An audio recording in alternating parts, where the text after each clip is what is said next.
आज आम chicken pakora recipe तैयारी करूँ। चिकेन को प्रथम आम भल भाव धोई नहीं से किसी रिफाइन तेल हो ना सोरिष तेल हो आम रिफाइन तेल मु ऐड कर बर्तमान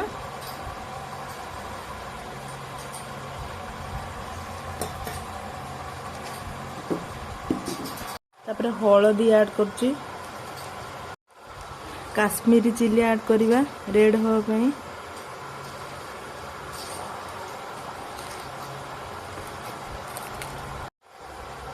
चिकेन मसाला गरम मसाला धनिया पाउडर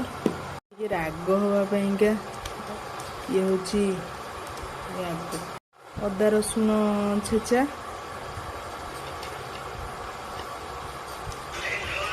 लुण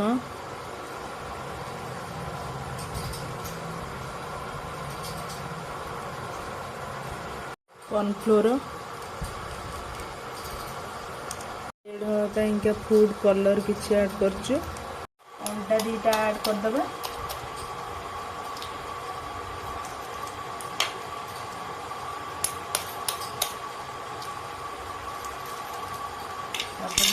भल कि गोल ने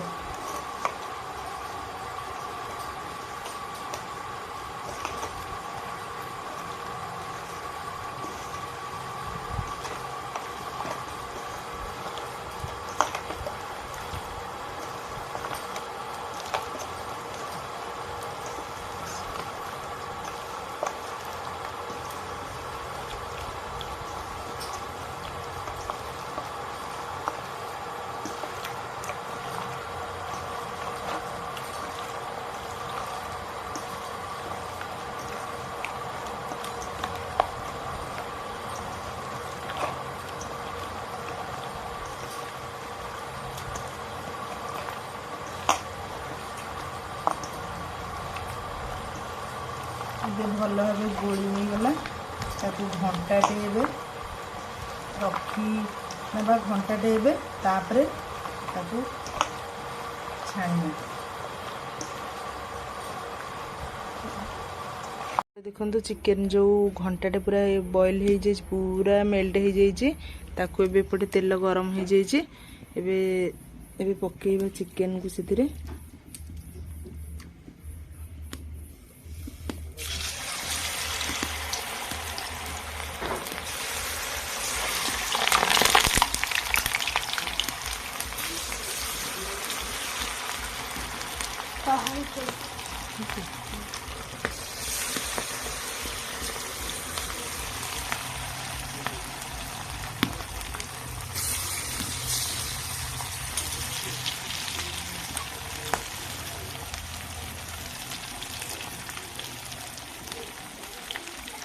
ये बबल्स बाहर कमी गला बबल्स पूरा फेण फेण बाहर कमी गला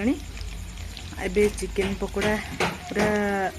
रेडी हो गला बाहर करनबा थाली के भी बाहर करनबा देखंतु देखंतु कितने सुंदर है चिकेन पकोड़ा हमारे बर्तमान रेडी हो जाए चिकेन पकोड़ा एमती थे खातु बहुत क्रिस्पी होती भल भी लगे एमती बनईकि घरे थे खातु बहुत टेस्ट भी होती।